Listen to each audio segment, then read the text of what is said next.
Hello students, अब हम लोग जो है चैप्टर नंबर 1 में question number 1 to 20 last class में डिस्कस कर चुके हैं। We are starting with question number 21।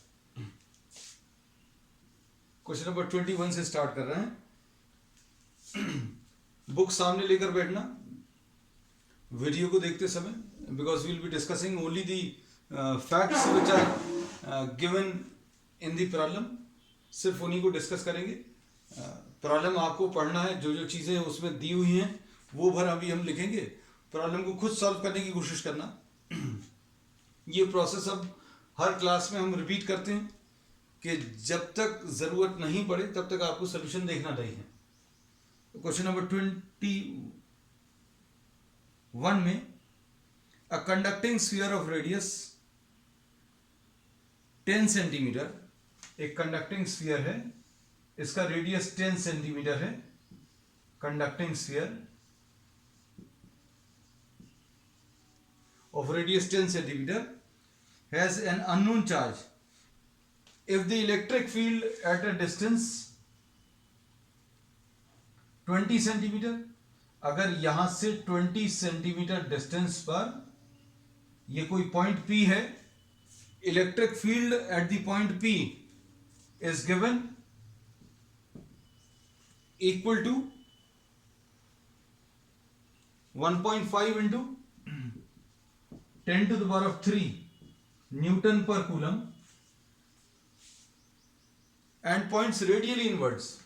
इस पॉइंट पर इलेक्ट्रिक फील्ड जो है वो दी हुई और रेडियली इनवर्ड्स है। तो अभी हम लोगों को नेचर ऑफ द चार्ज इससे पता चलता है, जो इन्होंने प्रॉब्लम में बोला हुआ है रेडियली इनवर्ड्स। ये इलेक्ट्रिक फील्ड अभी हम लोग कब मिलेगी? When the charge is negative. अगर ये नेगेटिव चार्ज है तो इस पॉइंट पर electric field will B radially inwards. Radially inwards कहीं पर इलेक्ट्रिक फील्ड तभी आएगी जब अंदर की तरफ नेगेटिव चार्ज हो, क्योंकि इलेक्ट्रिक फील्ड का डायरेक्शन अभी हम लोग कैसा बोलते हैं? Away from the positive and towards the negative. तो अंदर वाला चार्ज नेगेटिव है, इसलिए रेडियली इनवर्ड्स है। What is the net charge on the sphere? Net charge on the sphere अगर आपको बताना है तो इसके लिए अभी हम लोग क्या बोलते हैं? कोई भी चार्ज स्फीयर हो, कंडक्टिंग या नॉन कंडक्टिंग, दोनों में अभी हम लोग कहते हैं कि अगर पॉइंट बाहर लाई कर रहा है, if the point is lying outside, then the formula can be remembered very easily by assuming the entire charge। ये पूरा जितना भी चार्ज है उसको आप एक पॉइंट चार्ज मान लो, और पॉइंट चार्ज की लोकेशन कहां पर? सेंटर पर। तो अब हम लोग क्या करेंगे? ये जो O पॉइंट है इस पर ये चार्ज मान ले रहे हैं, this is the Q charge, और ये P पॉइंट जो है 20 सेंटीमीटर डिस्टेंस पर है, ये P पॉइंट है। और इलेक्ट्रिक फील्ड जो है बिल्कुल वैसे ही लिखिए जैसा अभी आप पॉइंट चार्ज के लिए लिखते हैं। तो पॉइंट चार्ज के लिए E की वैल्यू Q अपॉन 4πε0 r², ऐसा कुछ आएगा।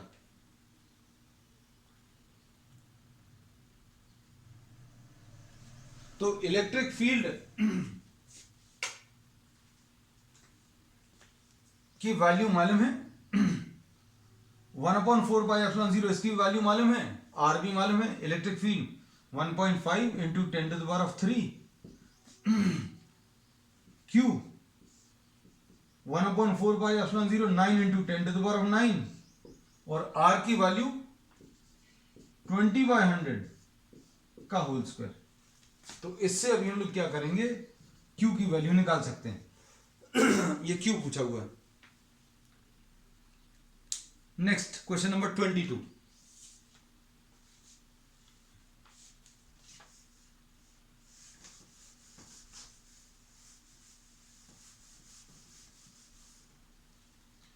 क्वेश्चन नंबर 22 में क्या दिया हुआ देखो।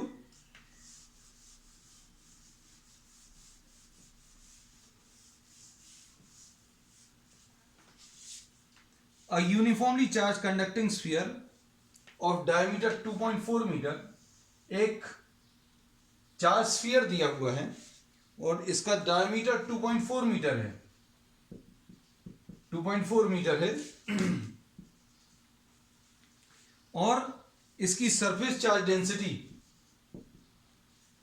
इसकी वैल्यू 80 माइक्रोकूलम पर मीटर स्क्वायर है।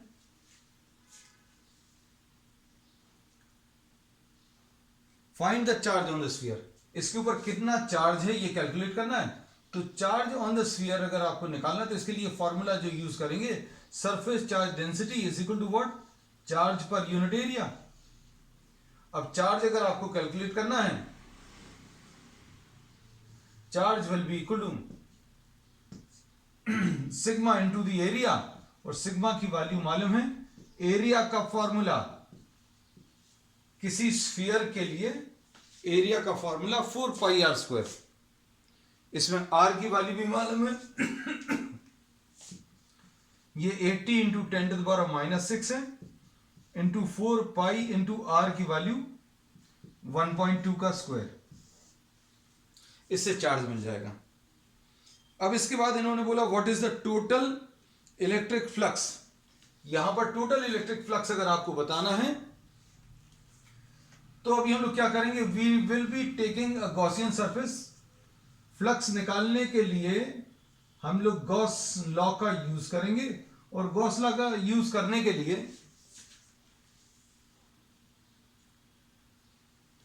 हम लोग एक गॉसियन सरफेस लेंगे।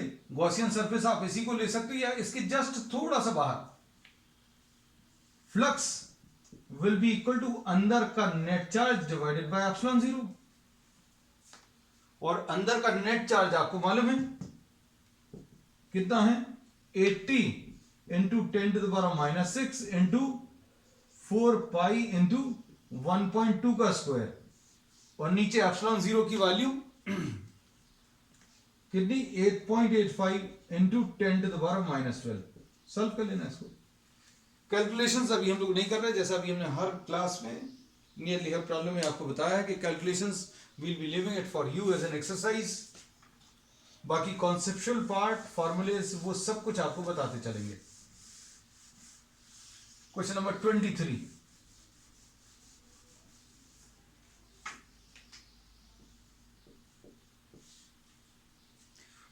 में an infinite line charge, infinite line charge ये लीनियर चार्ज कंडक्टर है। इससे रिलेटेड जो कॉन्सेप्ट है वो lambda is equal to linear charge density.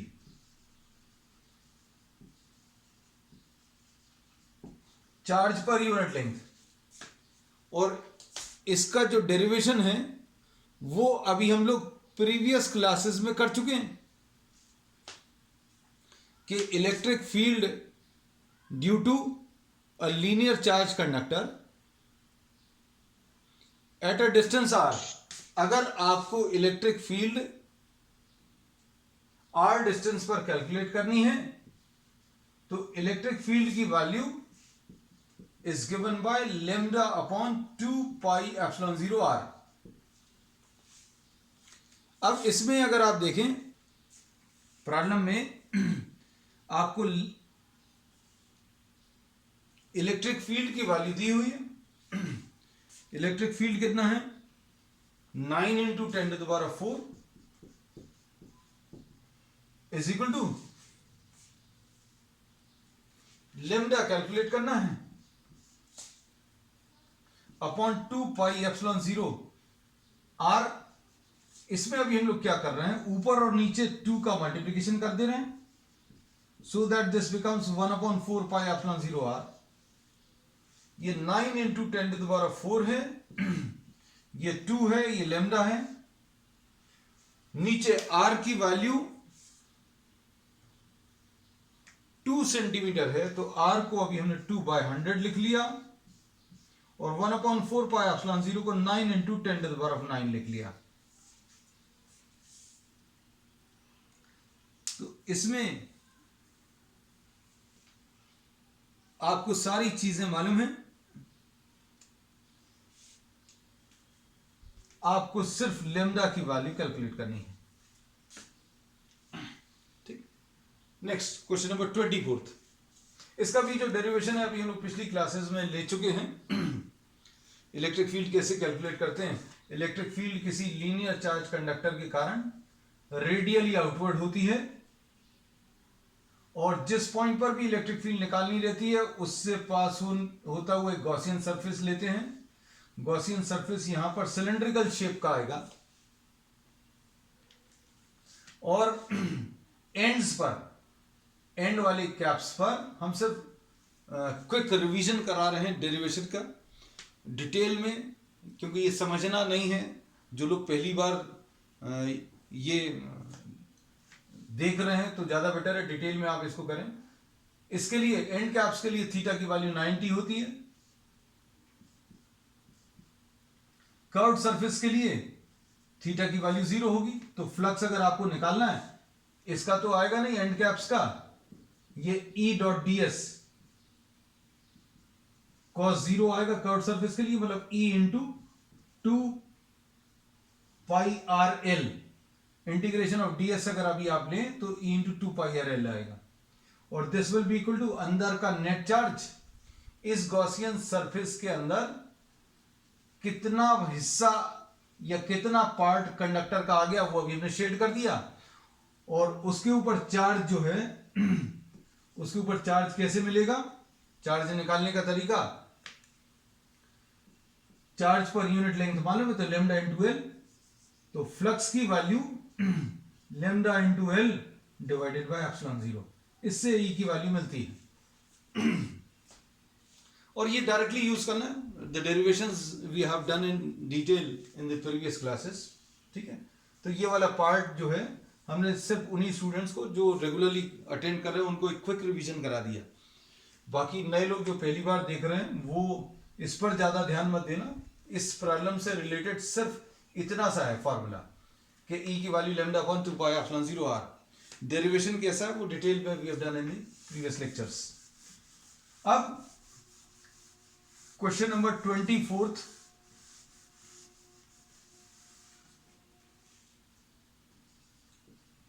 में देखो क्या दिया हुआ है। 2 large thin metal plates are parallel and close to each other. On their inner faces, the plates have surface charge densities. Surface charge density की value 17 into 10 to the power of minus 22। इसके ऊपर भी 17 into 10 to the power of minus 22 है, और opposite sign है, मतलब एक अगर पॉजिटिवली चार्ज है तो दूसरा इसका नेगेटिव चार्ज होगा।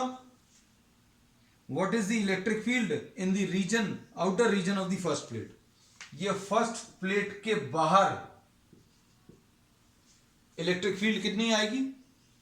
तो ये अभी हम आपको बता दें कि किसी पॉजिटिवली चार्ज प्लेट के कारण, ये तो प्रॉब्लम के फॉर्म में यहां पर दिया हुआ है, अभी हमने रेगुलर क्लासेस में ये एक टॉपिक अलग से बनवाकर करवाया हुआ है डिटेल में। इसमें अभी हमने बोला ये अगर कोई इनफाइनाइट साइज की चार्ज प्लेट है, लाइन जैसी बनाई, इमेजिन करना ये प्लेट जो है परपेंडिकुलर टू द बोर्ड है, ये जो इनफाइनाइट प्लेन है परपेंडिकुलर टू द बोर्ड है। इसके कारण इलेक्ट्रिक फील्ड का फॉर्मूला सिग्मा अपॉन 2 एप्सिलॉन 0 होता है। इलेक्ट्रिक फील्ड एक प्लेट के कारण, दो के कारण अब हम लोग यहां पर निकाल कर बताएंगे। इसको फर्स्ट प्लेट बोला है, इसको सेकंड प्लेट बोला है। Electric field at A due to the first plate, A point पर पहली प्लेट के कारण सिग्मा अपॉन 2 एप्सिलॉन 0 आएगा, और इलेक्ट्रिक फील्ड ए पॉइंट पर सेकंड के कारण भी सिग्मा अपॉन 2 एप्सिलॉन 0 आएगा। किसी के मन में यह आ सकता है कि भाई एक पॉजिटिव एक नेगेटिव है, तो अभी हम लोग ये कहते हैं कि कैलकुलेशंस करते समय आप कभी भी इलेक्ट्रिक फील्ड में प्लस माइनस साइन नहीं रखेंगे, क्योंकि प्लस माइनस साइन का यूज कर लेते हैं हम in finding out the directions. ये अगर पॉजिटिव है तो इसके कारण, अभी आप इसको मत देखना, इलेक्ट्रिक फील्ड ए पॉइंट पर इसके कारण अवे फ्रॉम दी पॉजिटिव ऐसा कुछ आएगा। इलेक्ट्रिक फील्ड ए पॉइंट पर फर्स्ट के कारण अवे फ्रॉम द पॉजिटिव, ऐसा कुछ आएगा।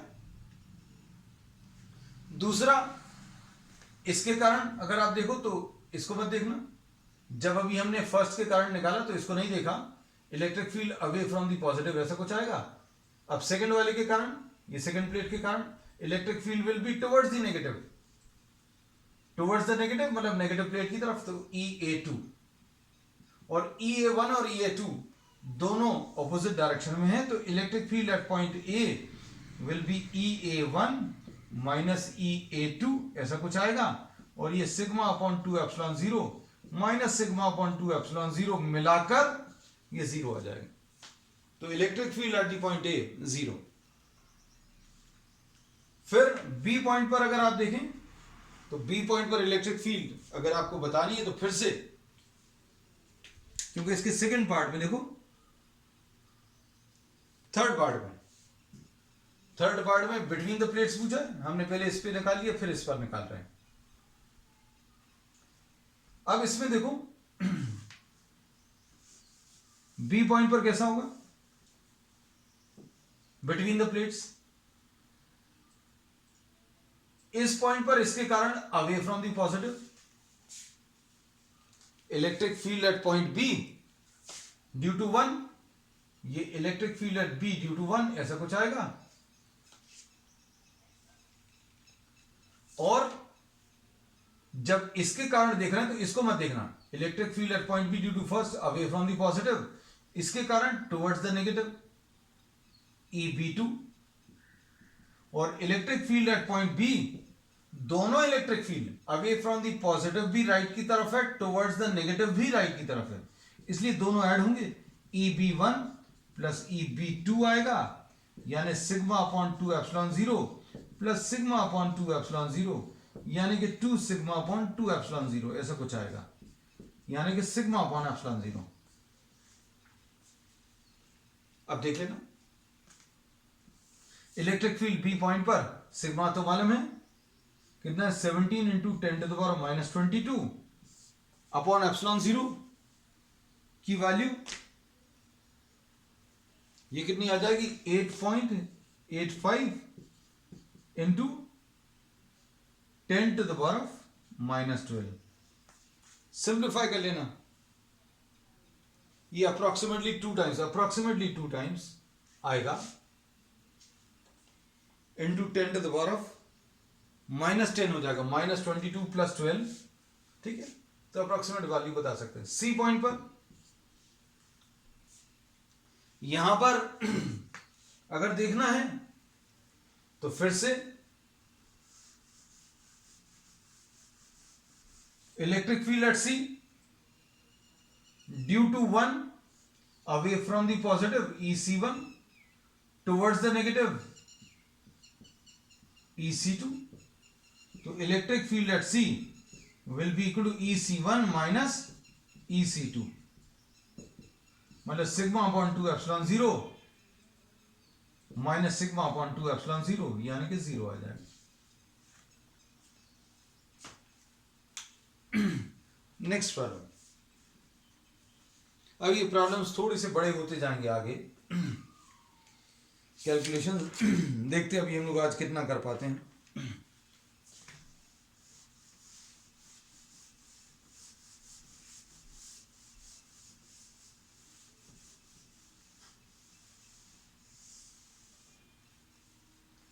अब इसमें नेक्स्ट क्वेश्चन देखो, an oil drop of 12 excess electrons, एक ऑयल ड्रॉप है, इसमें 12 एक्सेस इलेक्ट्रॉन्स हैं, 12 एक्सेस इलेक्ट्रॉन्स हैं, मतलब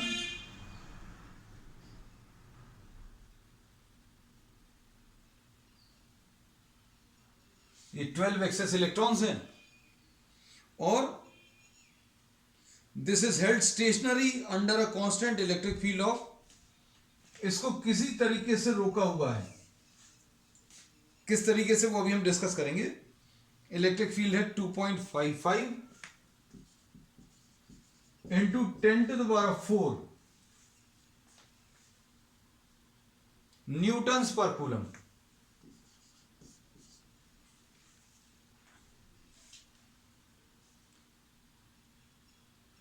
इन मिलिकन्स ऑयल ड्रॉप एक्सपेरिमेंट, ये सारी चीजें देखकर डरना नहीं, क्योंकि ये केमिस्ट्री में भी है ये topic. Millikan's oil drop experiment, मान लीजिए नहीं मालूम है, कोई समस्या नहीं है, नहीं तो पता चला कुछ बच्चे इसी को पढ़कर कहने लगे ये तो अभी हमने पढ़ा ही नहीं है कि ऑयल ड्रॉप एक्सपेरिमेंट कुछ होता है। The density of the oil is, density is 1.26 grams per centimetre cube, ऐसा कुछ दिया हुआ।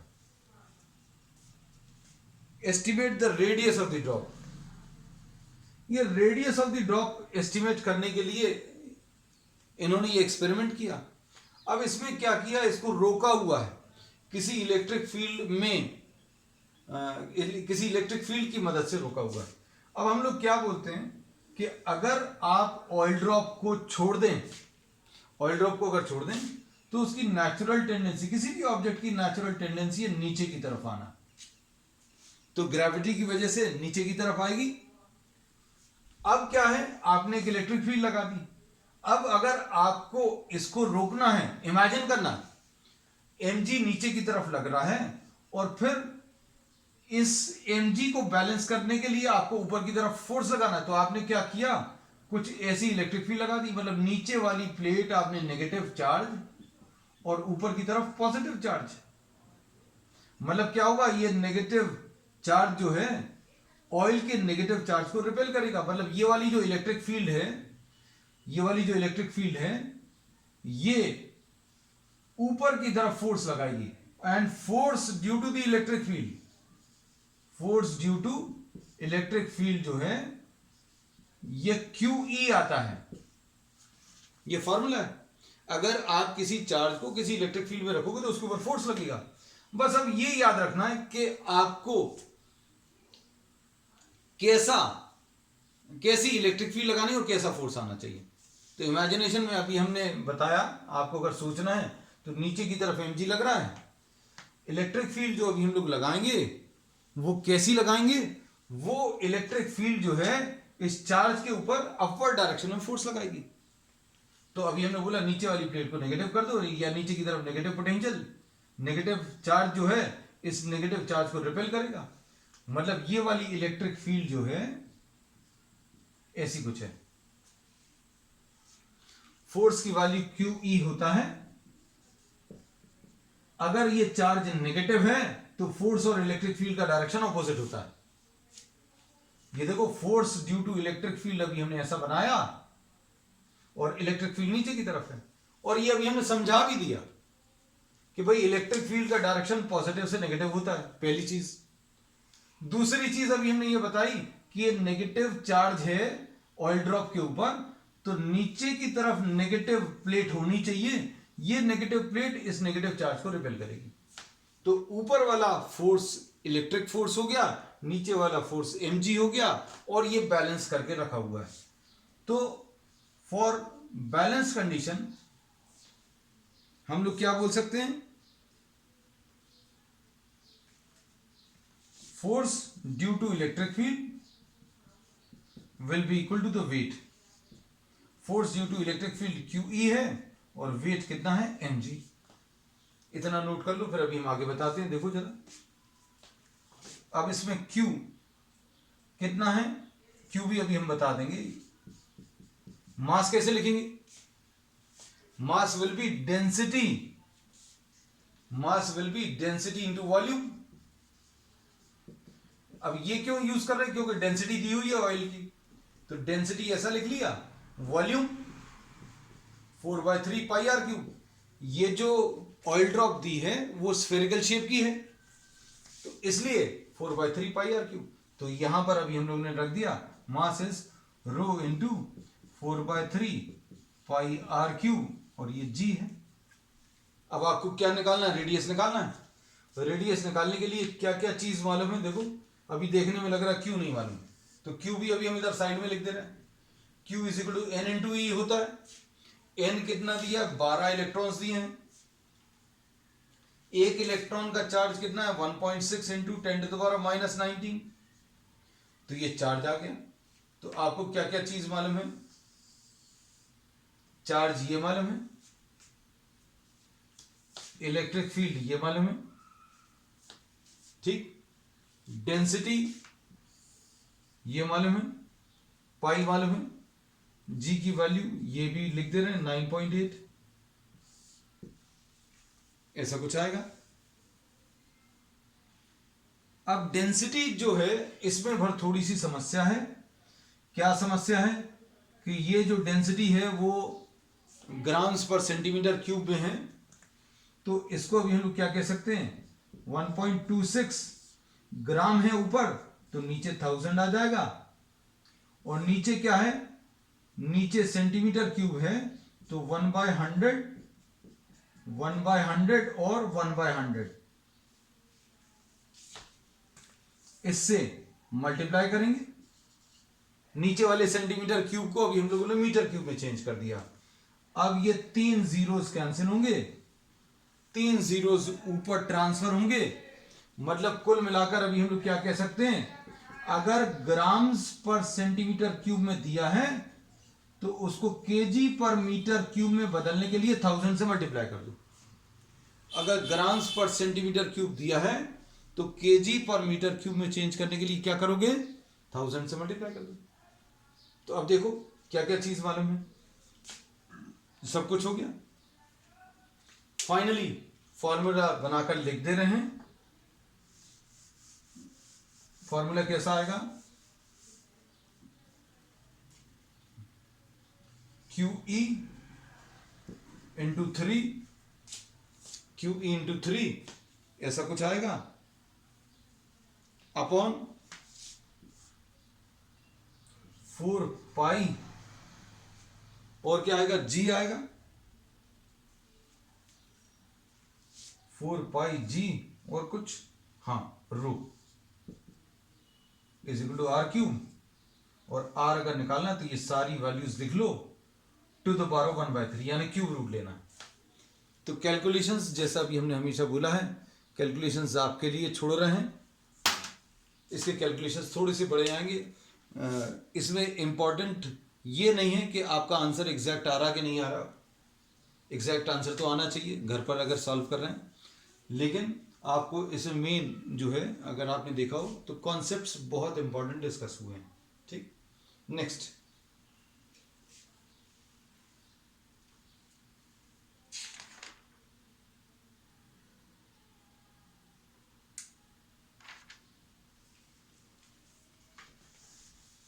नेक्स्ट वाले में अभी हम ज़्यादा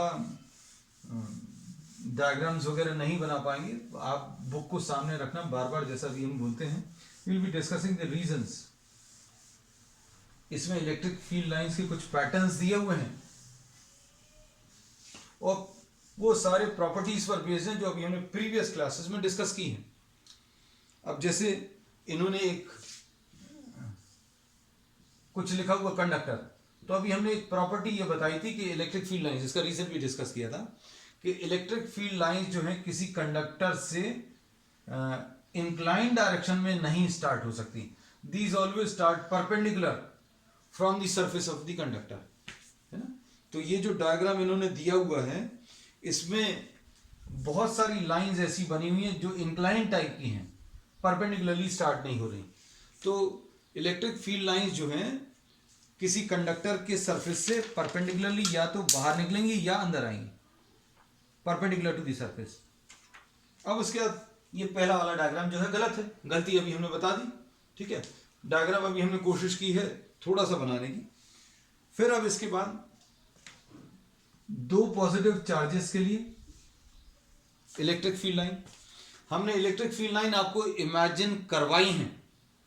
कैसे इमेजिन कराई कि आप 1 कूलम चार्ज छोड़ दो, 1 कूलम चार्ज जिस रास्ते पर मूव करेगा, जैसे मान लीजिए ये पॉजिटिव चार्ज है, अच्छे देखना हम याद भी करा देंगे, और जो लोग नए लोग हैं वो लोग भी उन लोगों को क्लियर होगा।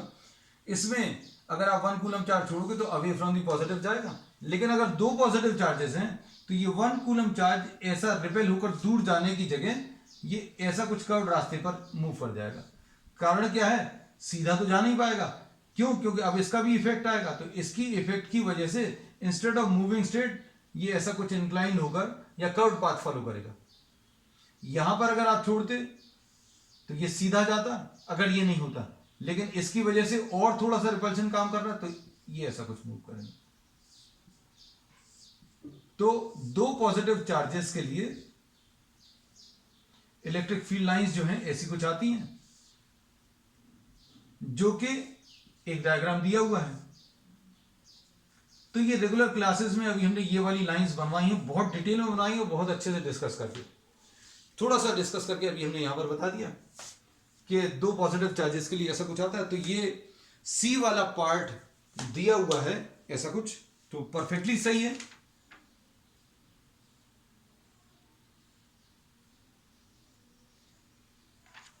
अब उसके बाद बी वाला जो है वो क्यों गलत है, वो इसी में पता चल गया कि इलेक्ट्रिक फील्ड लाइंस जो हैं ऐसी कुछ जैसी उन्होंने बनाई हुई हैं वो पॉजिटिव से नेगेटिव के लिए हो सकती हैं कि भाई आप 1 कूलम चार्ज छोड़ो, 1 कूलम चार्ज अगर आप छोड़ोगे तो वो रिपेल होकर ऐसा कुछ जाएगा, लेकिन ये नेगेटिव भी है तो 1 कूलम चार्ज को अगर आप छोड़ोगे तो ये रिपेल तो होगा, साथ में अट्रैक्ट भी होगा, तो ये ऐसा कुछ मूव करेगा।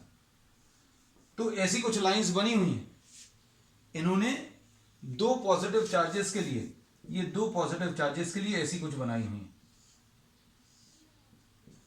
तो ये ऐसी कुछ आ नहीं सकती। रीजन क्या है? क्योंकि ये पॉसिबिलिटी सिर्फ कब हो सकती है, जब एक चार्ज पॉजिटिव हो, दूसरा चार्ज इसमें नेगेटिव हो। तो ये बी वाले में जितनी भी लाइंस बनी हुई हैं वो सारी की सारी गलत हैं, कारण उसमें अभी हमने आपको बता दिया। ठीक, अब इसके बाद तीसरा डायग्राम भी डिस्कस कर लिया। चौथे वाले डायग्राम में जो उन्होंने दिखाया हुआ है कि electric field lines 3 positive charges के लिए बनाई हैं और वो कहीं कहीं पर इंटरसेक्ट करती हुई बनाई हैं। तो अभी हम लोग इसमें गलती जो है, वैसे गलतियां बहुत सारी हैं, लेकिन मेजर मिस्टेक जो है वो अभी हम लोग यही बता सकते हैं क्या, कि no two field lines ever intersect each other. इसमें अगर आप देखोगे चौथे वाले डायग्राम में इलेक्ट्रिक फील्ड लाइंस कई जगह पर इंटरसेक्ट कर रही हैं, ये ऐसी कुछ बनाई हुई है ना। तो no two field lines intersect each other, क्योंकि अगर वो फील्ड लाइंस इंटरसेक्ट करेंगी then at the point of intersection two tangents can be drawn which is not possible। अगर दो फील्ड लाइंस कहीं पर इंटरसेक्ट करती हैं, अगर ये पॉसिबल नहीं है, तो पॉइंट ऑफ इंटरसेक्शन पर आप दो टेंजेंट्स ड्रॉ कर सकते हो। दो टेंजेंट्स दो डायरेक्शंस देंगे इलेक्ट्रिक फील्ड का, जो कि पॉसिबल नहीं है। ठीक, फिर इसके बाद लास्ट वाला डायग्राम ई वाले डायग्राम में देख लो।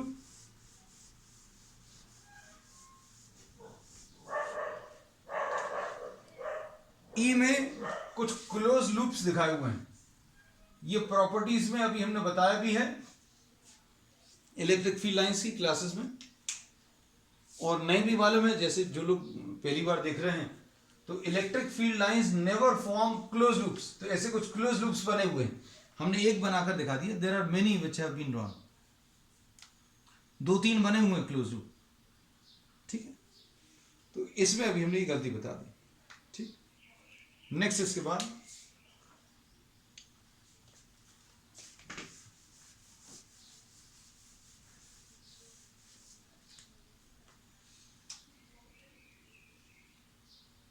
ये, अब देखना, ये बहुत इंपॉर्टेंट क्वेश्चन है। 1.27 1.27 में in a certain region of space electric field is along the z direction। Electric field z direction में है। throughout the magnitude of electric field is not constant। z direction में इलेक्ट्रिक फील्ड है, लेकिन magnitude of electric field is not constant, ऐसा दिया हुआ है।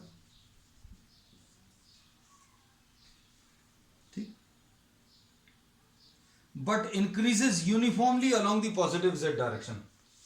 इस डायरेक्शन में ये इंक्रीज हो रही है। किस डायरेक्शन में? z डायरेक्शन में। Increases uniformly along the z direction, ऐसा कुछ दिया। और किस रेट पर इंक्रीज हो रही है?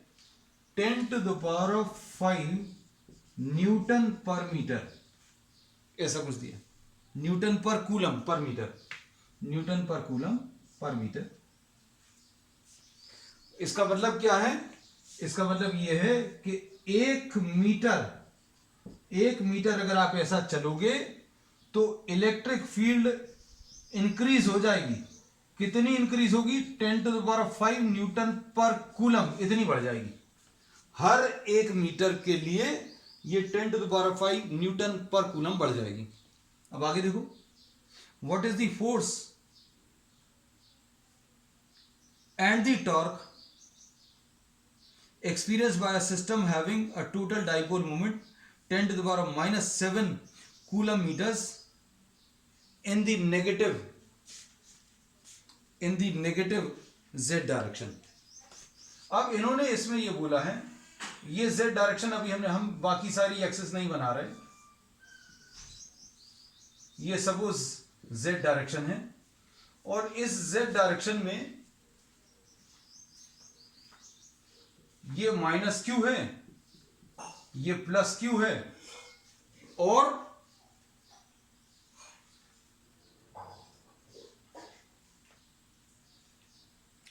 इस डायरेक्शन में डाइपोल मोमेंट की वैल्यू P की वैल्यू ये दी है 10⁻⁻7 कूलम पर मीटर, कूलम मीटर सॉरी,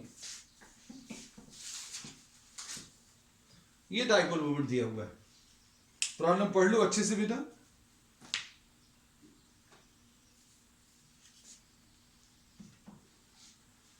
अब इसमें सपोज फॉर एग्जांपल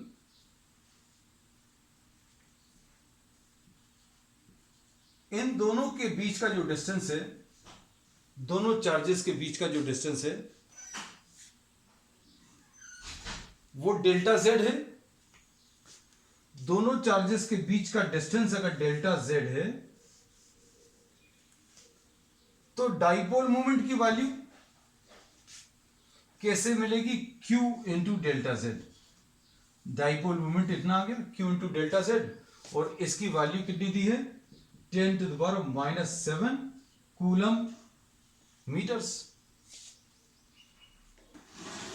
अब आपको अगर नेट फोर्स निकालना है तो फोर्स की वैल्यू अभी हम लोग मालूम है, force acting on any charge in electric field ये Q इंटू E होता है। लेकिन ये इलेक्ट्रिक फील्ड ऐसी है जो यहां पर और यहां पर अलग अलग है, यहां पर अलग है, यहां पर अलग है। सपोज यहां पर इलेक्ट्रिक फील्ड E1 है और यहां पर इलेक्ट्रिक फील्ड E2 है। अच्छे समझना हम, क्योंकि एक एक चीज आपको इसमें क्लियर करेंगे। अब इलेक्ट्रिक फील्ड जो है, सपोज यहां पर E1 है, यहां पर E2 है। इलेक्ट्रिक फील्ड 1 मीटर्स में, for 1 metre electric field increases by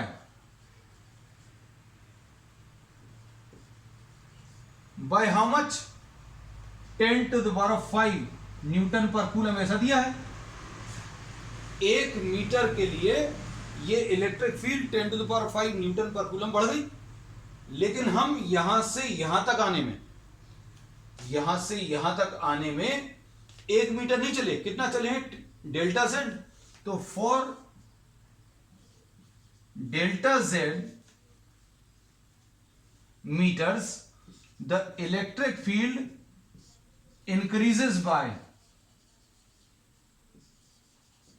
10⁵ into delta z, ऐसा कुछ आ जाएगा। 1 मीटर चलने पर, ऐसा कुछ दिया हुआ है, प्रॉब्लम में दिया हुआ है कि 1 मीटर चलने पर इलेक्ट्रिक फील्ड की वैल्यू 10⁵ न्यूटन पर कूलम्ब बढ़ गई। This electric field is increasing at a uniform rate of 10⁵ newton पर कूलम्ब पर मीटर। मतलब 1 मीटर चलने पर 10⁵ न्यूटन पर कूलम्ब बढ़ेगी। तो यहां पर अगर इलेक्ट्रिक फील्ड E1 है तो डेल्टा जेड डिस्टेंस चलने पर इलेक्ट्रिक फील्ड कितनी बढ़ जाएगी वो पता चल गया। अब इसके बाद देखो, यहां पर इलेक्ट्रिक फील्ड E1 है, यहां तक आते आते कितनी बढ़ गई इलेक्ट्रिक फील्ड, उसको डेल्टा E नाम दे दिया। तो E2 अभी हम लोग को पता चल जाएगा। यहां पर E1 अगर है तो E2 जो है E1 plus delta E। E1 तो ऐसे ही लिखा हुआ है और डेल्टा E की वैल्यू कितनी है 10⁵ इंटू डेल्टा जेड। अब E2 आ गया। तो यहां पर जितनी इलेक्ट्रिक फील्ड है उससे ज्यादा इलेक्ट्रिक फील्ड यहां पर मिल रही है, क्योंकि यहां पर E1 है, यहां पर E1 में कुछ वैल्यू ऐड कर दी। ये क्यों? क्योंकि ये प्रॉब्लम में ही दिया हुआ है। ठीक, अब देखो आगे।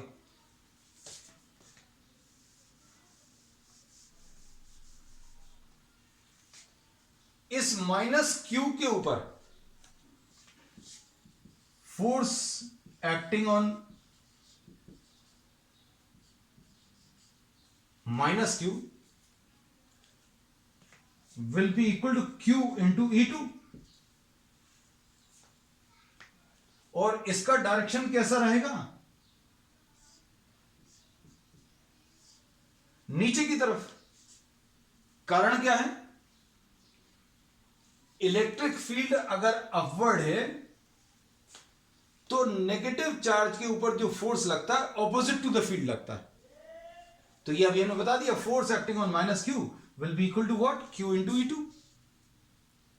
So force acting on -q जो है डाउनवर्ड डायरेक्शन में आएगा, और फोर्स एक्टिंग ऑन +q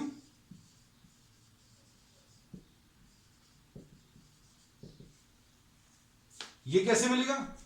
ये मिलेगा q into E1। ये +q जहां पर है वहां पर इलेक्ट्रिक फील्ड E1 है। अब इन दोनों को अगर आप देखो, इसका भी डायरेक्शन मार्क कर दें। ये पॉजिटिव चार्ज है, पॉजिटिव चार्ज के ऊपर जो फोर्स का डायरेक्शन रहेगा वो along the direction of electric field. तो इलेक्ट्रिक फील्ड अभी हम लोगों ने ऐसी कुछ अज्यूम की है। अब इन दोनों फोर्सेस को अगर आप देखें तो ये दोनों फोर्सेस अलग अलग हैं। E1 और E2 की वैल्यूज ये लिखी हुई हैं। अभी तक हम लोगों ने जितने भी केसेस पढ़े हैं उन सभी में जो डाइपोल रहता था that was placed in a uniform electric field. अब हम लोग क्या ले रहे हैं? हम लोगों ने डाइपोल को अब एक नॉन यूनिफॉर्म इलेक्ट्रिक फील्ड में रखा है। तो यहां की इलेक्ट्रिक फील्ड निकाल ली, यहां की भी इलेक्ट्रिक फील्ड निकाल ली, दोनों इलेक्ट्रिक फील्ड अलग अलग आई। इसमें E1 छोटा है और E2 की वैल्यू बड़ी है। तो अब नेट फोर्स अभी हम लोग निकाल सकते हैं। Net force will be equal to q E2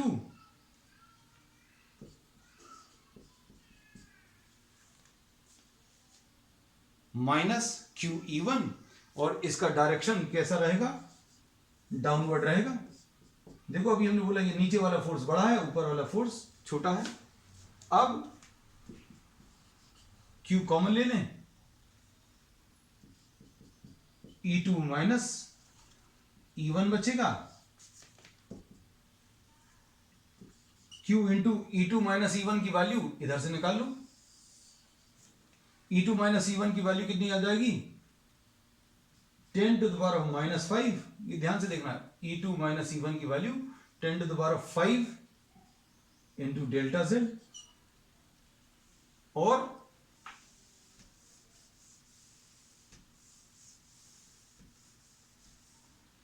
Q into delta Z को अभी हम लोग क्या लिख सकते हैं? Q इंटू डेल्टा जेड को P लिख सकते हैं। Q इंटू डेल्टा जेड, ये अभी हम पहले शुरू में बता चुके हैं। इसकी वैल्यू कितनी है? 10⁻⁷ इंटू 10⁻⁴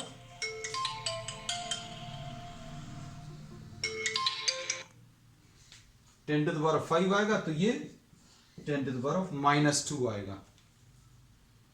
और 10 टू द पावर -2 डायरेक्शन कैसा रहेगा? Downward direction. और डाउनवर्ड डायरेक्शन ना बोलकर जिस डायरेक्शन में इलेक्ट्रिक फील्ड इंक्रीज हो रही है उसके ऑपोजिट डायरेक्शन में ये नेट फोर्स काम करेगा। ठीक है, दैट्स ऑल फॉर टुडे।